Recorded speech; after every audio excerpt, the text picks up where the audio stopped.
Let's begin here. Communications Minister Nomvula Mokonyane says the VBS case has not been set before Cabinet. She was speaking at a briefing earlier.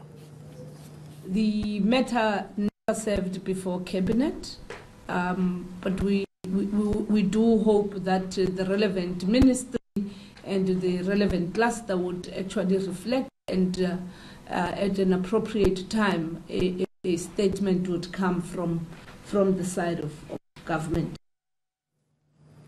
Well, eNCA's senior reporter Annika Larsen is in Parliament and she attended that media briefing that was addressed by the Communications Minister. Annika, good morning to you. So, some of the highlights coming out of that media briefing, what did you take away as some of the important points that came out of that? Yes, Communications Minister Nomvula Mokonyane not able to answer much on the VBS matter, as you heard, although with such a massive scandal, I don't know how that could not be discussed, especially ahead of the midterm budget, the new finance minister being sworn in, Moody's making a ratings announcement tomorrow. It should have been really, I think, top of mind. And also we asked her about whether there'll be any consequences for other ministers, two of which have been found to have perjured themselves or lied under oath, whether there'll be any sort of sanction for them.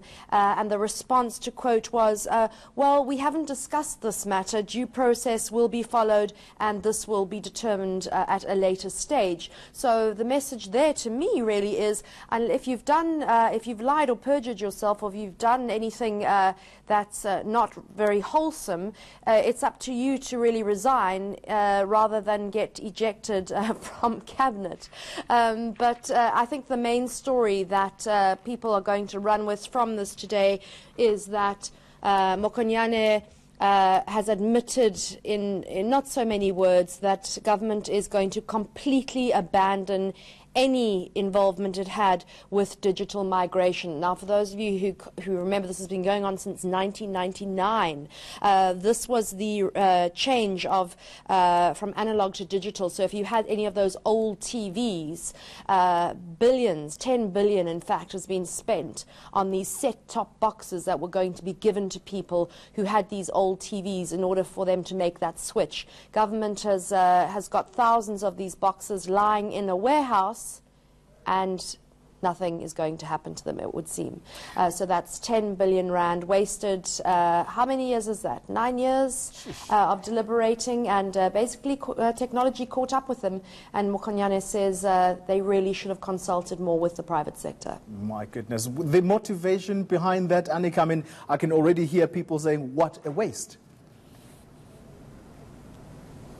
What a waste of money, and possibly an extra 2 billion rand needed in order to start this the special task team that's going to be set up to oversee the migration. Most people in urban areas already have televisions that are compliant with the new technology, but you're looking at people in rural areas especially who've got those very old TV sets who would need the assistance of the set-top boxes, and government took it in hand to put out tenders to buy these set-top boxes, and they've basically just been sitting in storage for all these years. And so now you're looking at possibly another 2 billion rand. That's 12 billion rand, and it just feels like every time we hear an Auditor General's report, or we go to some sort of fruitless and wasteful expenditure briefing, the millions have just turned into billions, and that of course is a poor reflection on the economy.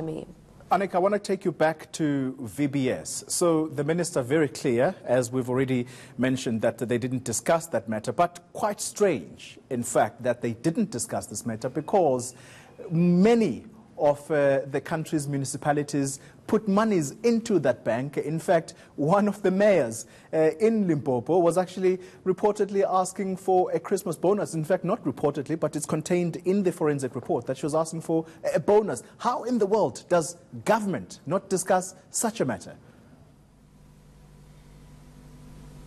Well, you know, you can only ask so many questions and just get no answers surrounding it. Perhaps if any criminal prosecutions, as suggested in the report, are followed up on, although we still don't have a National Director of Public Prosecutions, perhaps then there'll be some sort of comment.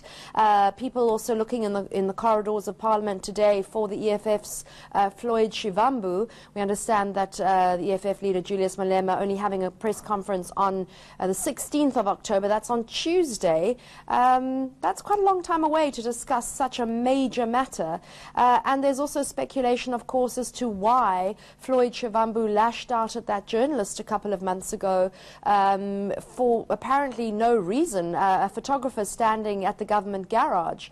Was it possibly, and I say this is conjecture, was it possibly because he didn't want his new Mercedes to be photographed? I don't think they cost about R1 million. You know, where is Floyd Shivambu and why is it taking so long for the EFF to make more of a proper press statement? One has to wonder. Well, those are questions that every South African is possibly asking themselves. Thank you very much, senior reporter Annika Larsen, coming to us from Parliament post that cabinet briefing. And of course, as you heard her mention, the implication of the EFF's deputy president, who also sits in Parliament, by the way. He is the chief whip of the EFF there.